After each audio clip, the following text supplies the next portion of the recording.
See if this works. All right, so I've got a few slides. We'll go through a few things. We'll talk about a few things. Hopefully it'll be interesting. We're going to talk about loyalty programs. I'm going to start off by saying I probably have too many slides, so I'm going to talk quick, but that's typically the way I work. This is the most ridiculous slide you're going to see overall. I wouldn't typically show a slide that introduces myself and something like this. I'd just talk to you. But I think that this tries to show a little bit of where we're going and why loyalty and Web3 are connected. When we think about where we've come from, and we think about a Web 1 world, you would talk to someone, they would tell you what there is about themselves. You would have to listen to what they have to say. That you wouldn't know very much. As we moved into Web 2, you started to get a few more signals. You started to be able to infer some elements. You'd get a probabilistic guess about what might interest them, what might motivate them, but you're never quite certain. And as you get into Web 3, although there isn't much there at the moment, what you wind up with is the ability to hold data, hold tokens that are going to become indicators of preference. They're going to become indicators of behavior. And so we're moving along this route towards more deterministic behaviors. That, I think, is the key thing to look at, right? And what does that mean to loyalty? Well, we start with loyalty just by saying that loyalty is probably one of the most explosive growth areas within marketing overall. It's experiencing roughly 16% compound annual growth rate in the US, about 12.6% globally. This is a huge area of investment. And the challenge with that is, what does loyalty really mean? And are loyalty programs really driving what's real loyalty, or do people just sign up? You know, we've all been in that circumstance where you walk into a store and someone says, oh, if you sign up to the loyalty program, you'll get a little bit of a discount. So people just sign up. Most people are probably members of a large number of loyalty programs that they don't engage with on a regular basis. Points programs that we're all used to, oftentimes they just feel out of reach. Are you going to get to that next level? Are you going to get to the reward that you really want? For most people, they still feel out of reach. So the value of these programs is seen oftentimes as a one-way thing. That doesn't get fixed just by adding in new benefits. We've also all seen kind of, what are the benefits of this program? There's 20 different benefits, big table, and how many of them do you actually use? Maybe one, maybe two. The problem with that is that, guess what? The brand only has a limited budget for loyalty programs, and so as they do that, as they invest in 20 different things, they have to spread that budget across more items. And what that means is that the value that you as the consumer gets from those loyalty programs, as you look at that, if you're only using two things, the value you get is going to be nowhere near the value that you're giving back to the brand. So this is the way, the challenge with kind of the perception of loyalty programs is it feels more like a one-way thing. And the challenge with that is, what we want from loyalty is a reciprocal thing. Relationships are reciprocal. They are a two-way element. And it's very hard to do that correctly when you don't know very much about the person who you're trying to have a relationship with. You know their contact details, you know their demographics, you might know their some other social signals as maybe a guess, but do you really know their motivations? No. Do you really know their dreams? No. Do you know the context of use, why they're buying something? No, you're missing a lot of information. So it's very difficult to establish and to demonstrate the kind of reciprocal value that you might want. And that's where Web3 really steps in and what the power is. Like, as this comes together, we wind up with the ability to kind of look at how we connect a wallet, and if the right elements are sitting within that wallet to indicate behaviors, then what we have is users who can, and we're a little bit future-facing here, but unlock kind of the power of zero-party data. And for those of you who don't know, what zero-party data means is it's data that the consumer offers to you.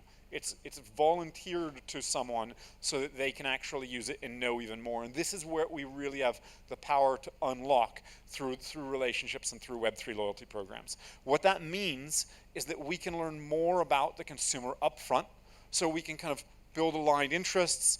With those aligned interests, encourage participation. As people participate more, you get stronger brand affinity. As that happens, you influence choice. That drives greater investment into the tokens the brand might offer, aligning the interests even further, right? Well, let's talk about how that works. There's a bunch of tech that's being developed to make that happen. We're seeing some very big builders in the space. Salesforce has come into the space. They've launched NFT Cloud. Hang is another startup that's very well funded and moving into that space. But you've got a lot of brands that are moving in. And looking at individual and smaller use cases like proof of behavior, trait-based rewards. Ultimately, what they're looking at is creating a value exchange where we can see if this, then that behavior, and start to kind of say, okay, if someone does something, how do I reciprocate that behavior? That's where the power is. That's where the value is going to be, in that reciprocal behavior. And brands are starting to think about how to do that, what that's going to mean, and what you're going to see is that there's sort of 5 big different ways that people are moving in. And these are not all reflective of what a traditional loyalty program is today, right? If you look at NYX, for example, NYX is a beauty brand, and they have announced that they're launching a DAO. They're a professional beauty brand, professional cosmetics, and they're launching a DAO, and they're doing this so that they can engage with a professional audience, hear what they have to say, and reflect and react to what that brand is, what their consumers, what their audience as professionals are really looking for. This is going to allow them to really kind of foster a 3D artist community, start thinking about what beauty means in an avatar space, and really start to build up that 3D creator space, which is only emerging right now, but they are looking at how they can establish themselves at the forefront of that. This is about listening to their audience and giving their audience a voice to align those interests. If we look at Mercado Libre, they are the Amazon of Latin America, right? And they are taking a very, this is a much more expected play on loyalty programs. They're translating points into a cryptocurrency. That cryptocurrency can only be spent within their shops, so ultimately those points lock you in. But what those points ultimately do, they are tradable on an exchange with other people. So as you start to build up your points, they don't necessarily mean, oh, you're stuck with Mercado Libre and you can't get out of them and there's no value. There's actually a liquid value to these so that actually people can feel like there's more value overall. And this is going to be a path that I would expect to see and become more and more common, but they're one of the first to actually do this. Obviously in the loyalty space, the kind of 800-pound gorilla is Starbucks. And they announced just last week, maybe the week before, what their initial foray into Web3 loyalty is going to look like. They announced a program called Starbucks Odyssey. It is not going to replace the existing Starbucks loyalty program, but sit alongside it. And it's going to look at how they reward engagement. You're going to be able to take tests, take quizzes, do things about the brand in store or online, and get what they're calling journey stamps as a reward. Nowhere do they use the word NFT. They're really just looking at digital collectible, well, they're calling it digital collectibles, but they're using that technology. They're using Polygon. They're using those technologies. And with that, they're going to start giving people a new set of rewards to sit alongside the other program. They're going to create a shoppable marketplace where all of the traits and all of the behaviors that we've seen emerge with traditional NFT programs. So rarity traits, these things are all going to be there. But they're going to let people buy these NFTs using traditional currency, so fiat-based currency, and they're going to reward against those traits in different parameters. This becomes a hugely powerful element as a first start, and they've talked about plans to allow those journey stamps to move off market. So not just within a closed-in Starbucks environment, but outside of that as well. And they've also talked about the fact that they see China, who obviously don't look at and won't, it would look quite different, I'm sure, because it wouldn't be tradable, but they're looking at China as a market where they see huge potential for digital collectibles and journey stamps and that types of behavior. So we're seeing that. We're also seeing what I'm calling service-based loyalty. And this is a little bit speculative on my side. Alfa Romeo has come out and they've said they're launching a car early 2023. It is going to use the car title as an NFT, right? And when you think about that a little further and say, well, why would they actually do that, right? What they're saying is the maintenance work that's done on that car is going to be able to be put on chain onto that NFT. So if the maintenance work is put on chain, then what's the value of that? Well, in Singapore, there might not be any fraud around maintenance. It's a kind of, it's a decent culture as far as that goes. But in other markets, that's probably a real issue, right? And so all of a sudden, does the value of maintenance that's on chain have more value than maintenance that's done off chain? If it has more value, then you're creating a new incentive for people to be loyal to you and to actually go to your aftermarket dealers for the work they need done. That is hugely valuable because that's where most of the dealership revenue actually comes from, is in the aftermarket. The other interesting problem that it solves is while Alfa Romeo, while a car brand, any car brand, knows who buys their car, they tend not to know who buys their car on the secondhand market. They tried to solve that.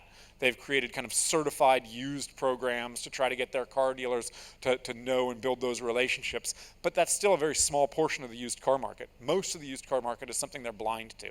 But all of a sudden, if the title moves from crypto wallet to crypto wallet, you would see that NFT move. They would be able to then connect with that person through an airdrop, through an offer, say, hey, come in, we'll service your car, we'll do something for free, whatever it happens to be. But there's going to be tactics that they're going to be able to look at to engage that second-hand market and create a loyalty program unlike any other that exists, because right now they don't even know who the people are. So they're getting visibility into a very large part of the market that they can't even see right now. And lastly, I think we need to kind of talk about reimagining relationships. And I like Snoop's example because, well, it's Snoop first of all, but also I think the potential here is huge.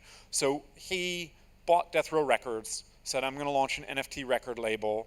And again, what's he doing, right? In the first instance, he said, what does this do? Well, it gets first dollar back to me or the artists that are on my label so they can profit right away. Great, that all makes sense, that's fine. But let's speculate and say, how does this actually work for loyalty and what does it mean? Well, let's assume that one of his artists drops a new song, they want it to be the big summer hit, it's doing well, #1, they can see all the data, fantastic, from radio play, from Spotify, they still get all that data, and all of a sudden it starts to taper off, right? Well, traditionally, you're kind of in a bad place with that. It's going to taper off. What are you going to do? You can pay radio to kind of up the airplay again. You can deal with that. But actually, there's a whole other way that this unlocks, right? He's now got a relationship directly with the fan, directly with the buyer. So he can send an airdrop of a remix. He can send them another reason to actually start listening to that track, whether it's the remix, whether it's an a cappella version. He can drive further engagement because for the first time, the artist has the relationship directly with the consumer. And so they can start to reactivate that market in a way that's never been possible before. And that sort of reimagines the relationship that they have together. Ultimately, what all of these things have in common is that we're taking loyalty programs and we're taking marketing and we're shifting it from being something where we talk at people, where we tell them, okay, you're the passive audience who's going to listen as I tell you more about my brand, as I tell you what I want you to know. But we're going to make people the protagonist. We're going to allow people to be driving that program themselves, to be navigating and charting the direction themselves. That's going to involve trait-based loyalty programs. That's going to involve composable rewards that might work across brands. That's going to involve zero-party data structures where people can tell you more about themselves.